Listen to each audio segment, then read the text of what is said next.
বিসমিল্লাহির রহমানির রহিম। হজ, ওমরা ও মিশরের বুকিং চলছে।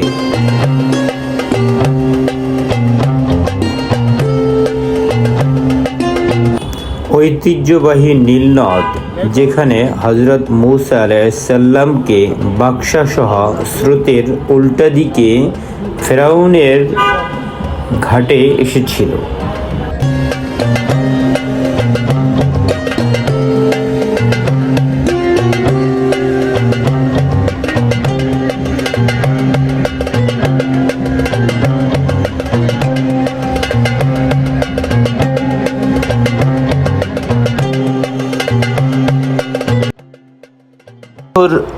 পূর্বের প্রাচীন স্থাপত্য পিরামিড, যেই পিরামিড কীরকমভাবে স্থাপন করলেন, কারা স্থাপন করলেন, কী জন্য স্থাপন করলেন এই মরুভূমিতে, আজও আশ্চর্যের ব্যাপার হয়ে দাঁড়াইছে।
সাগরের শেষ প্রান্ত।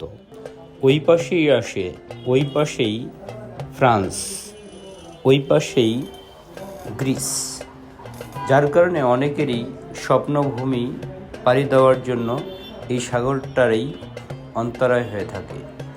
এই সাগরটা পাড়ি দিতে পারলেই মনে করে যে সে তার স্বপ্নপুরীতে চলে যাবে। দেখা যাচ্ছে কায়েত ভাইয়ের কেল্লা। এই কায়েত ভাইয়ের কেল্লাটা খুবই নামকরা, প্রসিদ্ধ সাগরের পাড়ে। এটা মূলত আলেকজান্দ্রিয়া লাইব্রেরির খুব কাছাকাছি।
বিশ্বের অন্যতম বৃহৎ ও প্রধান রিচ লাইব্রেরি আলেকজান্দ্রিয়া লাইব্রেরি, পাশেই আলেকজান্দ্রিয়া ইউনিভার্সিটি। এই আলেকজান্দ্রিয়া লাইব্রেরির ভিতরের অবস্থা, ছাত্রদের জন্য পড়াশোনার বিভিন্ন ডেস্ক এবং কি জ্ঞান চর্চা ও রিসার্চের উপযুক্ত একটি জায়গা।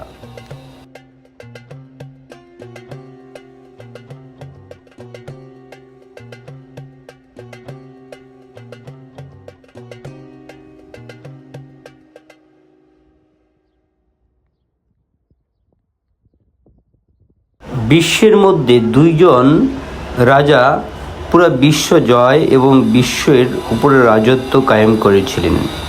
একজন হলেন জুলকারনাইন, বাংলাদেশে সুপ্রসিদ্ধ নাম, যাকে এই এলাকার লোকজন জুলকারনাইন সম্পর্কে কিছুই জানে না। আসলে জুলকারনাইনের আরেকটি নাম হলো ইস্কান্দার ও তার আরেকটি নাম হলো আলেকজান্ডার।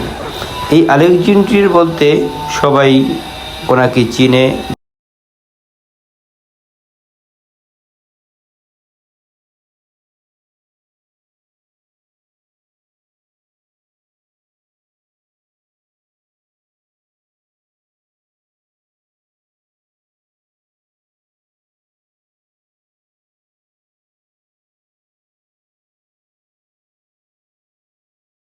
বন্ধুরা, আপনারা হজ, উমরা ও বিশ্ব ভ্রমণের জন্য নিয়াত করুন, আমাদের সাথে যোগাযোগ করুন।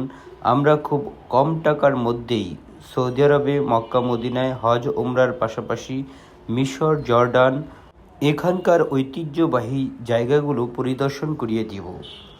বর্ণনা করলাম যেই সব সম্প্রদায়, আদ সম্প্রদায়, সামুদ সম্প্রদায় ও মাদানিয়া সম্প্রদায়, এই সম্প্রদায়গুলোতেই আরব নবী আলাইহিসসালাম বলতে প্রথম নবী আলাইহিসসালামদেরকে এইখানে অবতরণ করেছেন এবং তারা এইখানে দ্বীনের প্রচার কার্য পরিচালনা করেছেন। সকল নবীদের সরদার আমাদের প্রিয় হযরত মুহাম্মদ সাল্লাল্লাহু আলাইহি ওয়াসাল্লাম মদিনায় আধারে, মদিনায় মনোয়ারায়, রওজায় আধারে শুয়ে আছেন। নবীজির কথা মোটামুটি এরকম, কেউ যখন আমার সাথে জিয়ারত করলো, সে যেন আমার জীবিত অবস্থায় আমার সাথে দেখা করলো, আর তার জন্য আখেরাতে কিয়ামতের ময়দানে সুপারিশ করা আমার জন্য ওয়াজিব হয়ে আসবে। সকল আম্বিয়া আলাইহিসসালামদেরকেই আল্লাহ তাআলা বাইতুল্লাহ হজ সফর করার তৌফিক দিয়েছেন কম বেশি। এই জন্য আমাদের সকলেরই নিয়াত থাকা দরকার যে আমরা আল্লাহর ঘর বাইতুল্লাহ সফর করব। কেউ যখন কাবাঘর তোয়াফ করবে, সেজন্য আল্লাহ তাআলার রহমতেরই কুলে উঠে গেল। কেউ যখন হজে আসদ পাথর চুম্বন করবে, সেজন্য আল্লাহ তাআলার কুদরতি হাতের সাথেই চুমো দিল। কাবাঘরের দিকে প্রথম দৃষ্টি করল, প্রথম দৃষ্টি চোখের পলক পড়ার পূর্ব পর্যন্ত তার দোয়া কবুল হতে থাকবে। আল্লাহ হাফেজ। আমাদের সাথে পরবর্তীতে যোগাযোগ করুন।